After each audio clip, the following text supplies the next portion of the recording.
Hey, good morning, everyone. Welcome to today's episode of What's the Deal with Adam and Neil.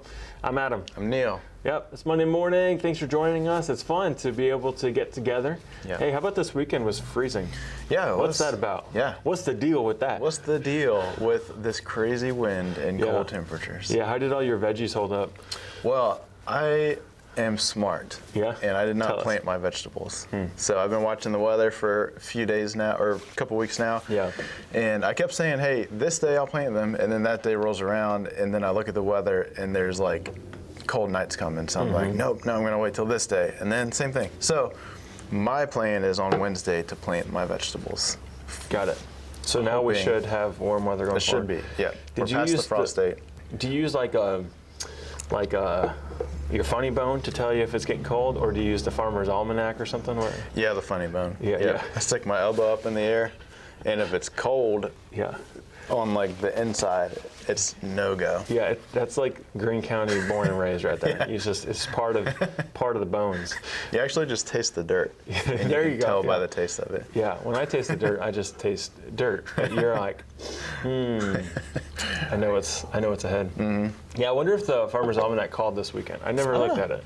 Yeah. Because usually it's always fun when they have some really random prediction based on, their different standards and stuff. And so if they called that, that'd been great. That would be crazy. But yeah. It's going to be cold on May 9th. Yeah, I don't know. I doubt it. It was that was just really unpredictable. Back home, my parents got snow. I saw that. I saw that today. Really They're getting rare. snow. Really? Still? Yeah. Wow. In West Virginia? In West Virginia. I don't know Yeah. if it's where your parents are. Yeah, I mean, I'm sure up in the high points, they're Yeah. probably still getting it. Although it feels like everywhere in West Virginia has a mountain. So it's like everywhere's like a high section. Could snow here. Yeah, but they're getting snow. And that's rare. You know, when we grew up in New York, snow in May was not too uncommon. Yeah. It happened maybe once every 3 years Sure. in upstate New York.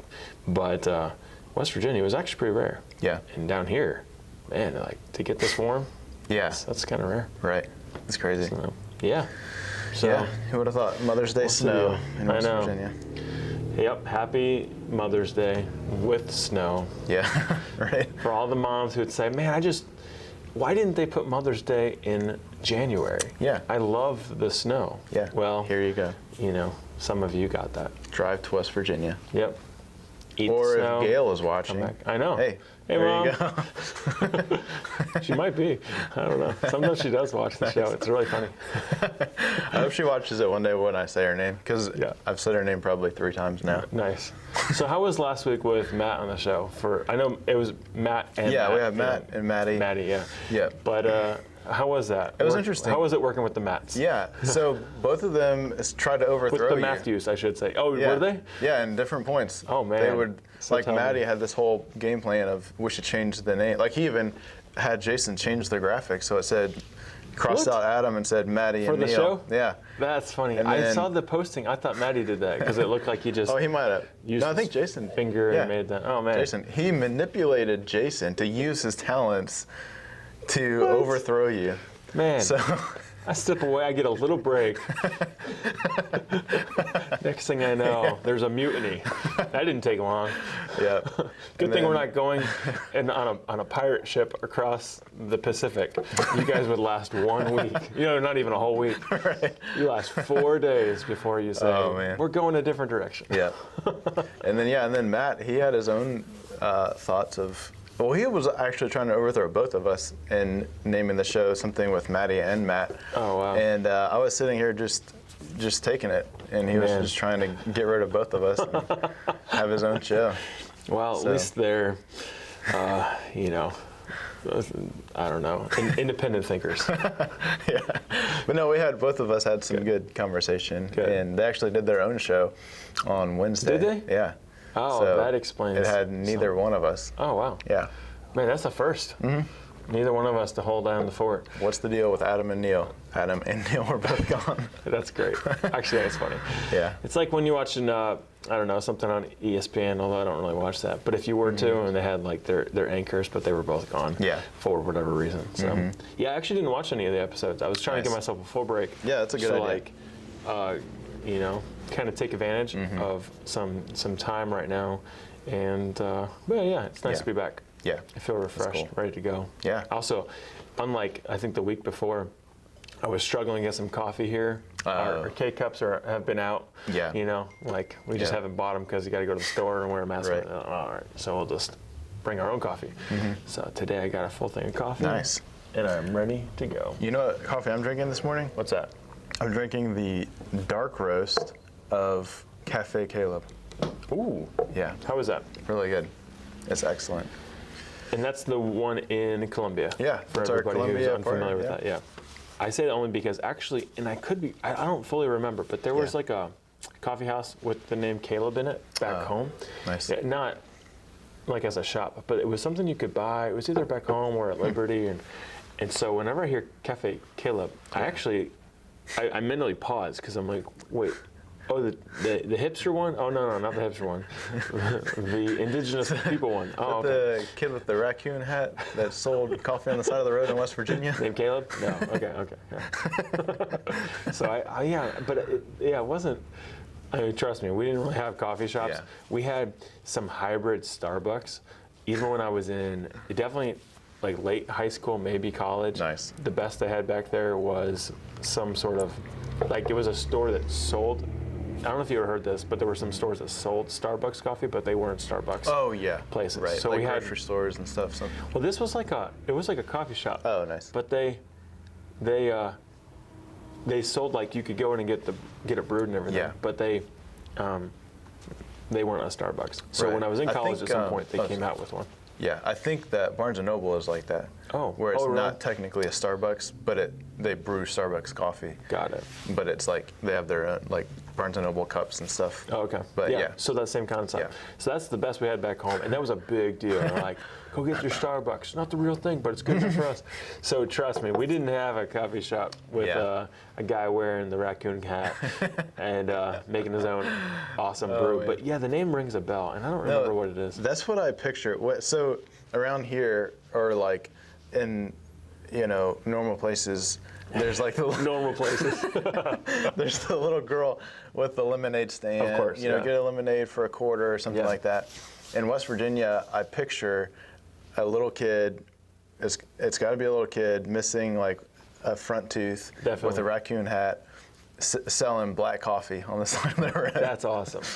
And I would put him in overalls with one strap. With one. Yeah, I only say it because I put Roman in that sometimes back nice. home, and he loves to run around, so he'll just like run out the door barefoot, and I'm like, yes, I love what I'm seeing right now. And Lynn's like, get him back inside, or get like, goodness, somebody's gonna pull up here and be That's like, funny. what is happening here? That's really funny. Yeah, the thing is, like, I don't think much of it, and then I remember like, oh, that's actually a pretty big stereotype. Yeah. Like of, at least you can say Appalachia. Sure. As a whole. Yeah. And Which is honestly kind of a shame, because I was telling Bree last year, I was like, I think that West Virginia, and I've thought this for a while, is like the single most underrated state in the United States. yeah, back home we used to describe it as the best kept secret. Oh yeah, Without is that trying a to- slogan? Or No, I mean, Wild just- and Wonderful. Yeah, or open for business. Thankfully, that's gone. But yeah, it was. I would agree with that. Yeah. And not because I'm just biased. Yeah, But sure. because it actually is. There's so much to offer there too. Yeah, it really is. Yeah. It's got like probably the best fly fishing on the East Coast. Really? Yeah. Oh. And it's got, I mean, obviously the views are insane. Yeah. It's one of the highest, which this can go either way, but black bear per capita population. It's got,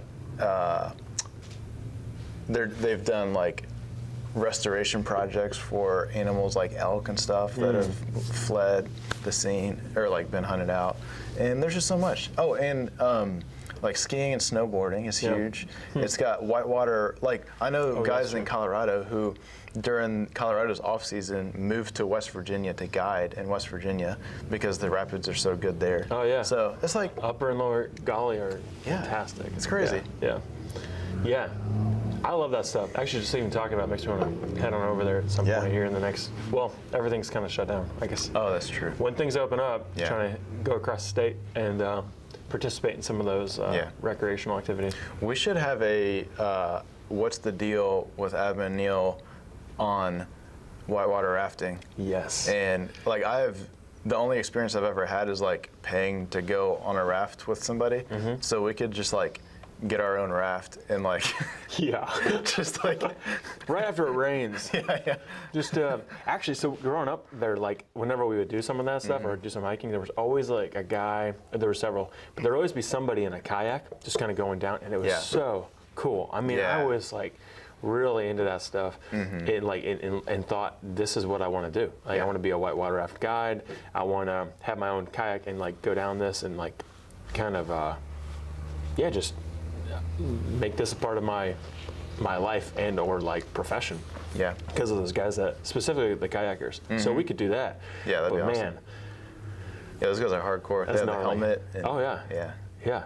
And they get like stuck underneath and they have to like barrel roll back up and everything. Let's do it. We'll have a segment called, well, it's What's the Deal? And so it'll be like, what's the deal with kayaking? What's the deal with fly fishing? Yeah, I like that. Yeah. I think, and we should stream it live. Right? Yes, I mean, we do this definitely. live anyway, but if we went whitewater rafting, the signal over there might not be so good. It would be tempting to make it pre-recorded. Yeah. I'd say we just shoot it live and see what happens. Yeah, we have to have a viewer discretion before each episode. We don't know what's going to happen. Yeah. This could be the last episode. Guard your children's eyes. Yeah. Anyway, Man. I like that. Yeah. I do think we should do on the road a little bit. Yeah, that'd be fun. Yeah. Get in one of our. I'll call mine a truck too. So get There one you of go. our trucks and drive around. Yeah. And What's the deal with driving blindfolded? Maybe go-karts. Go-karts blindfolded. How far do we go? Oh man. Yeah. I like this. If you have any other suggestions for us, you should send them. I don't know how long we'll keep doing this. I do enjoy the show, but at some point, it's got to stop, right? So we got to get some of these fun things in while we have the desire and capabilities. And I want to see. I want to do it just to see how we position Jason and where he goes. Yeah, exactly. So if we do a kayak, he's got to be in a kayak ahead of us. He has to be riding backwards. Yeah, like straight up like National Geographic stuff where there's the photographer along with like the drug dealers. Yeah. Like someone's got to run with those guys. And someone gets the short end of the stick. No, he'll have like a really big raft with a drone. And he'll just fly in front of us. It makes me think of I didn't watch the full thing because it kind of got pretty boring, but it was on Disney Plus and it was I think it was on Nat Geo because they have one of those sections, and these guys were doing a documentary on finding the snow leopards, and this documentary was like behind the scenes of finding it. So it was kind of like behind the scenes of golf or something. It was kind of boring, but I watched a lot of it because I was just curious. I love the landscape over there, in that part of Asia, and so they were doing all this. But I was thinking about the filmmakers and how their gear. I think I liked it because I'm a gear junkie, and so they have like a sweep 4x4. It's all packed with all this gear, and then they're camping out and trying to capture snow leopard footage. And I think of Jason with that. Yeah, that'd be crazy. I wonder how far back that goes, like behind the scenes of filming the snow leopard, and then behind the scenes of filming the snow leopard. Yeah. If it's like a chain of like 10 people. You keep going. Like, this guy films the guy who films that guy who films that guy who films the guy filming the snow leopard. You're right. That's pretty funny. It's like a chain all the way up the mountain. It's dumb. I have seen that sometimes with behind the scenes with like a movie that's being shot. Oh yeah. And they don't do it often, but once in a while somebody will use their phone and capture the like somebody on a camera who is then shooting the person on the camera for the movie or something someone's working on the documentary for like a movie or something, and somebody else snaps a picture. And you're like, that's a lot of layers. But that's only 3. You're going 12 back. So that's. I mean, it's got to be. Oh, that makes me think of something a little more serious.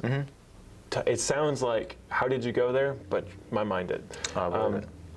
Behind the scenes, I was just thinking about. So today I started my own study in the book of Ezekiel. Oh, nice. Yeah. And I've read the first 3 or 4 chapters. I don't remember where I stopped. But I remember thinking, like, wait, how did I get from one to the other? I don't fully remember, but it was super dense and awesome and just crazy. And I'm really excited to be studying that. That's sweet. So yeah, I was actually thinking I'm going to study a little bit on my own, and then if it's something I want to digest some more with others, I think I'll open it up. We'll have a little Bible study through Ezekiel. That's cool. I need to personally go through it. It's one of those things that if I open it up right now, sometimes I like that. Sometimes I like the initial study with others, and we all get to have like an aha moment. Oh, yeah. But right now, I need to do that just with the Lord. Yeah, So sure. if I open it up with everybody right now, Becomes more of a yeah, like I kind of feel like leadership. I'm doing it Yeah. for others, or yeah, it's a different dynamic. So yeah, so that's something to look forward to. So anyway, if you're looking for something to read, check out Ezekiel. I encourage you to read it, probably in the New Living Translation. I'm reading the ESV right now, and even that's a little it's a little just tough. The language is kind of repetitive. I think it's kind of cool. Last week I read a novel. It was 650 pages.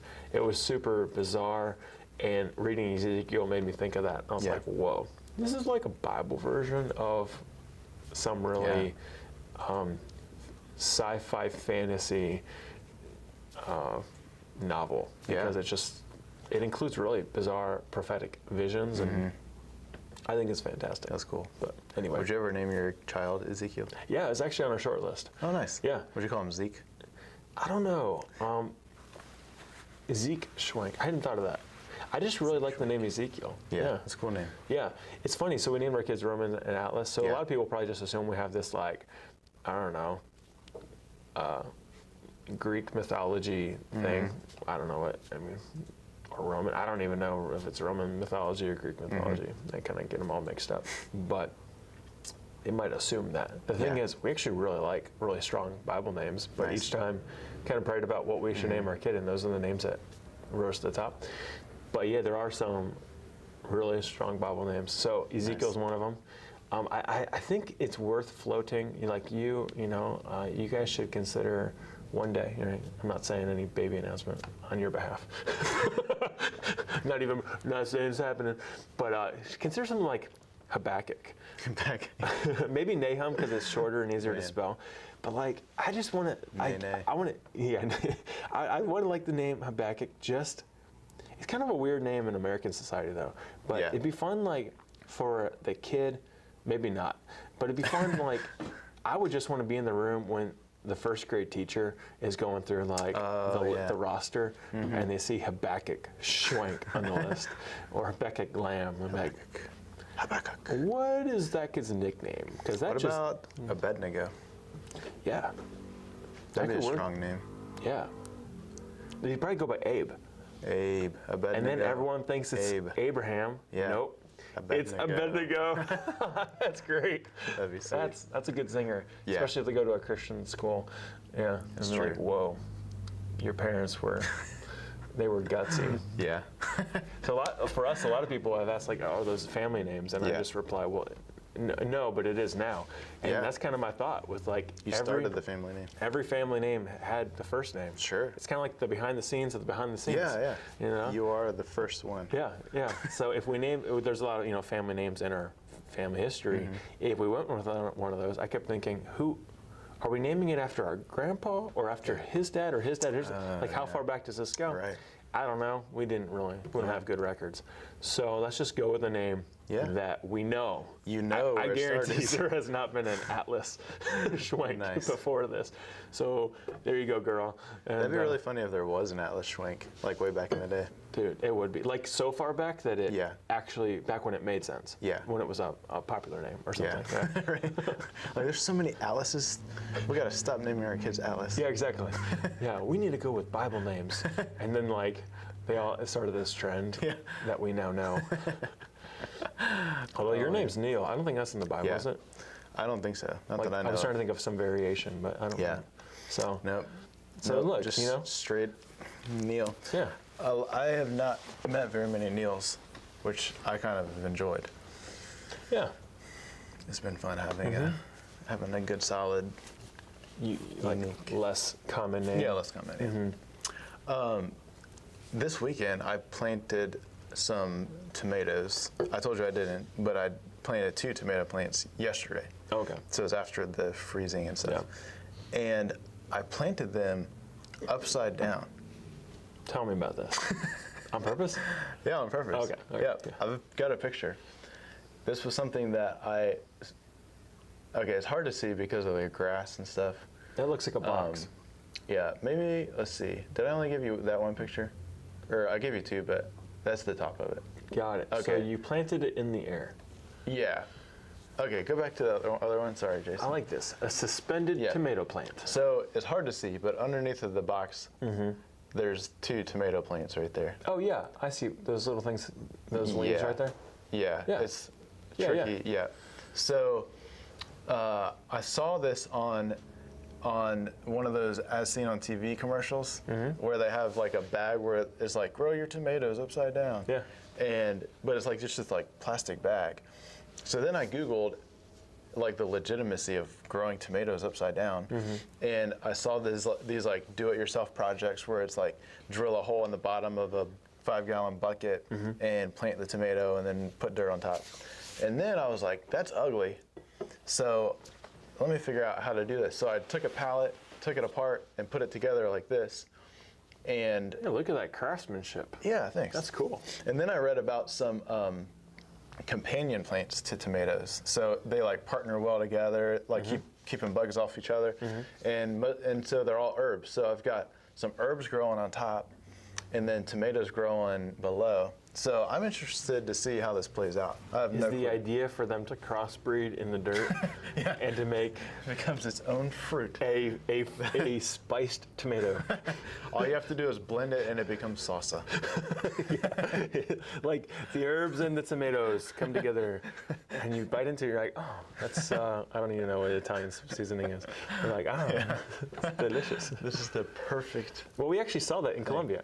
So I don't know if we shared this with anybody, did we? I haven't told people. No, not. I've told like a couple random. Yeah, people, but in church we didn't talk about this. So one of the missionaries we went with, was his name Miguel?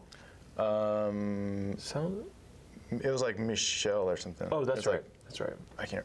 Yeah, it was It had a pronounced. sh in there. Yeah, that's right. Anyway, so he and his family, they make, is it cocoa? Oh, cacao.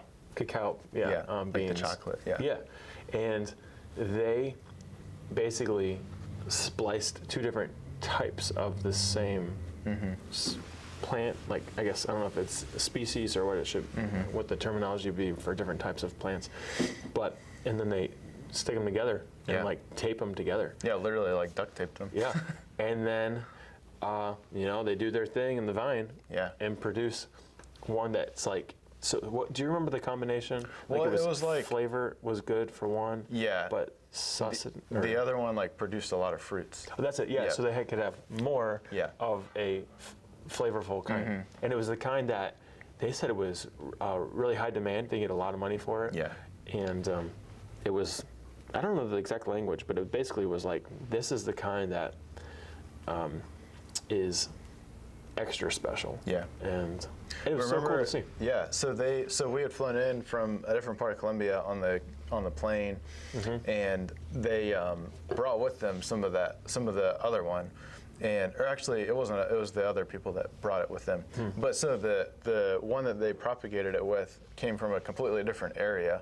So I don't think anybody even in that region of Me Too had this specific plant. Yeah. So then they combined it with one that they already had that was like a year old or something. Yeah. And yeah, it's crazy. I know. They literally shaved it with a knife and then just taped it together. Stuck it together. I'm like, that's like what I would. That's what I would say. That's how it works in like first grade. Yeah, I didn't know that's actually how you do that. I'm like with food. Like I don't know. Like that's amazing. So Just tape it together. yeah, just It'll tape work. it together. So that's what you should do with your tomato plants. Tape it to something and just see what happens. Yeah. Wrap some herbs around it. It'd be so funny to make Tape a basil, flavorful too. tomato. Yeah. Oh man. That's Yeah, funny. so yeah, everyone, you guys should try some your own hybrids. Yeah. Go tape Create plants to each something. other. It may attack you while you're sleeping. Yeah. Never know. Yeah.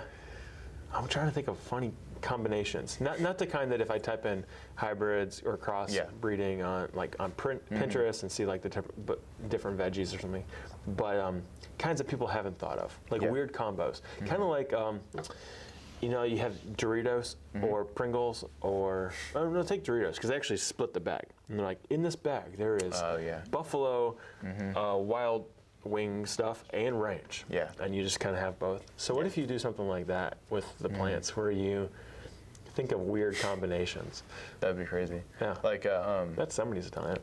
What if you combined like some very like normal things, like an apple with an orange? And but I think that's kind of common, and people say you don't do that. Like it just comes out weird. But have they ever tried? Probably. What about I don't know, apple and orange? An Italian grape with an American grape. It would be so good. It just tastes the same. 11 odd hybrid fruits and vegetables. Nice. From Mental Floss. Oh, what's that thing? It looks like a cacao. A pluot. Pluot. What is that, a plum? Probably. Plum and an apricot. Apricot. Nice. Plumcot. Rangpur. Tangela. Right. This is weird. Ugly fruit. Yeah, but see, like, these are already, so people have already thought this out. Yeah. I would want to do one where no one's thought of it. What's that? A jostaberry? That's cool. Well, what if it was like like an oak tree with a lime tree? Yeah. So then you have limes growing on this massive tree. I like it. Or maple tree has the maple syrup in it. Right. So you plant it with, I can't think of something. I was gonna say a waffle making tree. And waffle tree. It gives you the Eggos, the Eggo waffles from the tree. That kind of thing. But what about if you tape $100 bill to just any tree? You should do that. Send that down to Daisy in Columbia. Be like, trying to we propagate. learned from, I think it's Michelle. Yeah, that's right. Yeah. That's funny. It's not working. Yeah. Yeah. Well, now we sound dumb. Yeah. We got 3 minutes left. Hey, 3 minutes. I want to ask you about the retreat center stuff that you posted about yesterday. So tell us a little bit about that and the dream that the Lord's placed on your heart. If you haven't seen this, I encourage you to go to Neil's page. If you're not friends with Neil, you should. Why? Ask to be a friend on Facebook to him. Seriously. But he shared some stuff. I want him to share with us what God has placed on his heart. Yeah. So back in 2016, I put this on the post, but I had left the church I was working for. I helped start this church in Colorado and had left there and was kind of in a season of transition and praying through what the next season would bring. And my heart started to, during that season, really break for pastors and church leaders who were hurting. And you see a lot of, I've personally witnessed a lot of things, everything from moral failures to family disunity and suicide, like a lot of things that have taken place as it's probably a combination of the pressures of ministry as well as just the constant outpouring. There's a lot that goes into it, mental health and everything, but my heart really started to break for church leaders who were hurting, because these are the people that we depend on to be. We look to church leaders for guidance, for help in our growth in ministry or in our relationship with Christ and stuff like that, and our understanding of Scripture. So I was like, man, if we can really halt the bad things that come as a result of the pressures of ministry, then I think we can really make an impact in the world. Because if you look over the course of history of some of the leaders who have fallen in whatever way, if they hadn't have fallen, think about how many more people they could have been reaching. So if we can stop that from happening, it would be really cool to see how that projects into the future. So that's what the Lord started stirring in my heart, and so it was a vision that he kind of just like placed there, and I was just kind of letting it rest. I didn't even tell Bree about it for the longest time. And then when in 2017 I lost my mom to suicide, and it was during that season where I was kind of reminded of the kind of vision that the Lord put on my heart, the dream, and so I started to like look more into it and start putting some like different things together, like what would it look like, where could it be, stuff like that. And so I've been kind of like working on it during my off time here and there. But then at the end of last year, I felt like the Lord told me it was time to make that vision, that dream, whatever you want to call it, public. Yeah. And he like, I felt like he wanted me to do it. It coincided with something that he's placed, like how am I trying to say this? Like, there's something that I feel like I wanted to do for my mom, and that this dream could like coincide with that. So, and what that is every time Mother's Day or my mom's birthday or some sort of holiday when I would normally be giving a gift to my mom rolls around, that I would give that money, whether it's $20 or whatever it would be that I would normally spend on my mom, just giving her flowers, whatever, that I would put that money towards suicide prevention. And then the Lord kind of like was like, hey, why don't you put that towards your dream? Yeah. And so when I felt like he was kind of telling me to make it public, it was just like pretty clear that this Mother's Day, so yesterday, was the time to make that public, because then I could share, hey, if Mother's Day rolls around, or if my mom's birthday or anything rolls around, this is what I'm going to do. So maybe you guys want to do the same. And so it's a dream that I put this on the post. That it's not going to happen this year or next year. It's something that's going to happen in the future. And right now, I just feel like the Lord's telling me to make that public and to start talking about it, because up until now, it's just been sort of an idea. Yeah.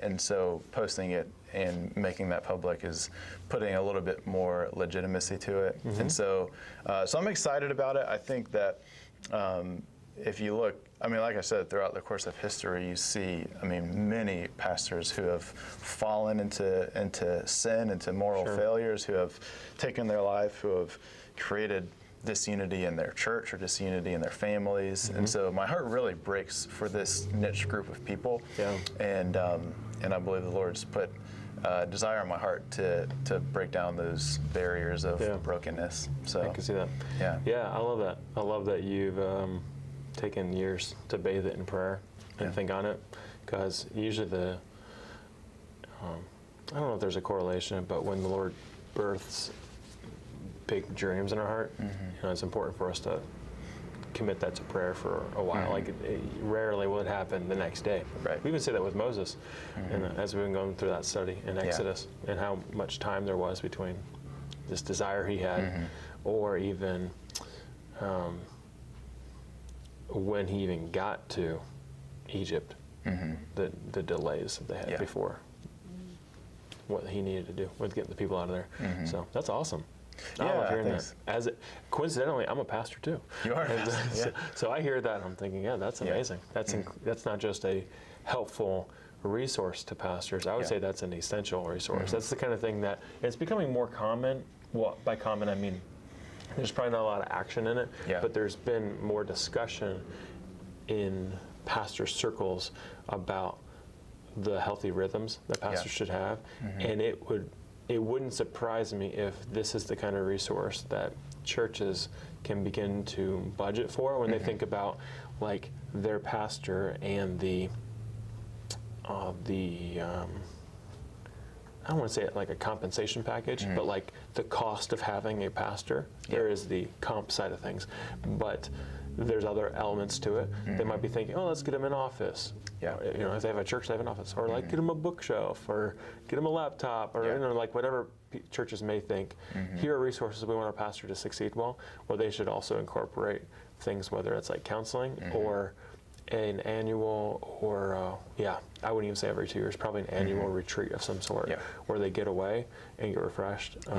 and like that's in the budget, you know, it's the, I don't know what the cost would be in cost range, but say it was 500 or 1,000 or even 2,000, whatever the cost would be to like to get away, and to, like that should be in the plan. Definitely. And I could see that happening more. And that's if churches can do that. I mean, there's a lot of churches, different sizes and different budget issues. Yeah. But you know, if people come together, even in a smaller church, you would have a group of people who would be willing to all put X amount of dollars towards something to send their pastor or that kind of thing. I would think so, because it's like if you don't, you know, pastors should take care of themselves too. There's like self-care, there's awareness of that, and a pastor and his wife, there's awareness of that, but the church should also be aware. And so it's a group effort, right? It takes a village to raise a child. It takes a village to be a healthy church, and part of that includes making sure a pastor stays healthy and all that. So I hear that, and I think it's awesome.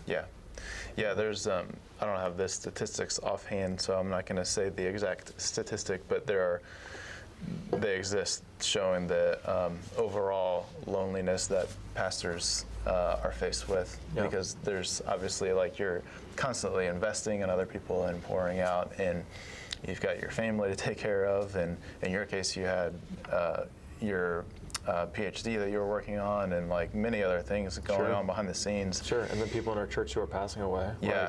Oh my goodness. Right. That's a lot to handle. Yeah.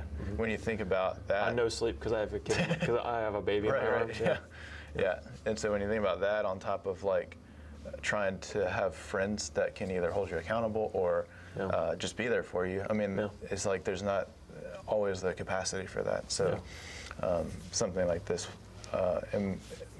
the desire would be to help pastors navigate the waters of how to balance well and have strong mental as well as spiritual health. I see that. You know, it's not surprising to me that God has taken you through certain things with your family and with the churches that you've worked with to prepare you for this kind of dream too. Because that's usually how all those things work. You know, there's those appearing to be disappointments or setbacks or whatever they are. God uses those. Definitely. None of that stuff goes wasted. For sure. Especially in His hands. And so, He's going to use all that so you can relate to or empathize with or train or teach other pastors and their families. Yeah, that's good stuff. Is it going to incorporate, do you think, like any outdoor element? Definitely.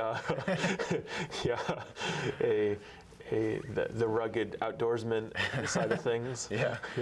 So I was. Everybody grows a beard, even your wives. It's free to come, but you have to have a beard. You have a discount to pay every inch. The length discount. Down to here is free. No, I was. The whole thing started with me. I had left that church, and I never felt like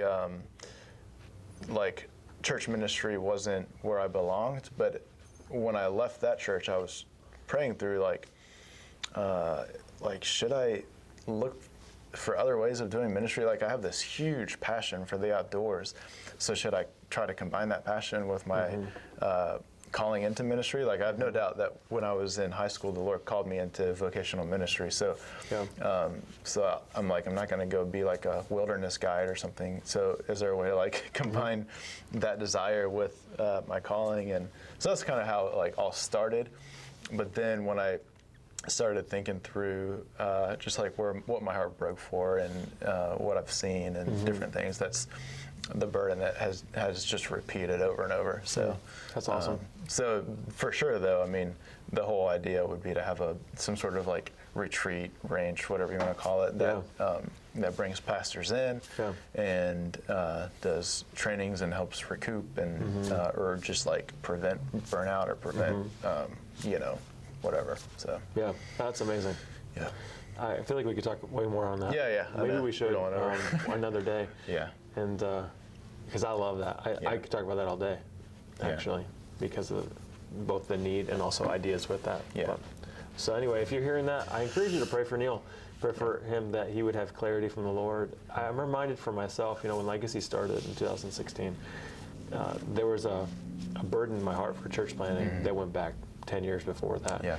And I never really, it was kind of slow going, but I kept, over those 10 years or so, I kept like this massive file that I just thought, if I ever do plant a church and I want it to be of the Lord, I don't want to force something. If he brings it across my path, I want these files so I'm ready. Yeah. Anyway, the turnaround on our church was really quick because of the circumstances. And part of the reason, the primary reason, was the Holy Spirit just made it happen. He led it. We all yielded to that, and he birthed the church. It was really fun. It's a fun story to share. But part of that also, he was using a whole file I had built online, and I just pulled from all this stuff. And so I encourage you to pray for Neil, that his mind, his heart, it slowly continues to add to that, because you'll hear a quote and you'll think, I need to remember that, and you file that, or an idea even in the logistics of some sort of ranch, and the feel, the look, and a lot. As you come across content, pulling it all together and then allowing it to just happen. It'll be right there. So That's cool. Yeah, so pray for this guy regarding that stuff, and we'll see what God does. Yeah. Cool. Hey, thanks for joining us today. We'll be back tomorrow. It's Tuesday. Tomorrow's Taco Tuesday. Taco Tuesday. Have we been eating tacos still? Yeah, Matt and I ate tacos. Oh, did you? Yeah. Okay. I had an antelope taco last week. Whoa, okay. So you guys stepped it up. Yeah, I've been thinking, I actually want to bring our A game back. The original idea behind Taco Tuesday was, let's have some legitimate things that we talk about. And it's kind of slowly became apocalyptic taco, where we were just throwing in hot sauce and cheese. And so let's, we'll see if we can do something. Yeah. A little more big time. A little more aggressive. Going tomorrow. for the big leagues tomorrow. Yeah. Yep. So join us for that, and yeah. thanks. Have a great day. Thanks, guys.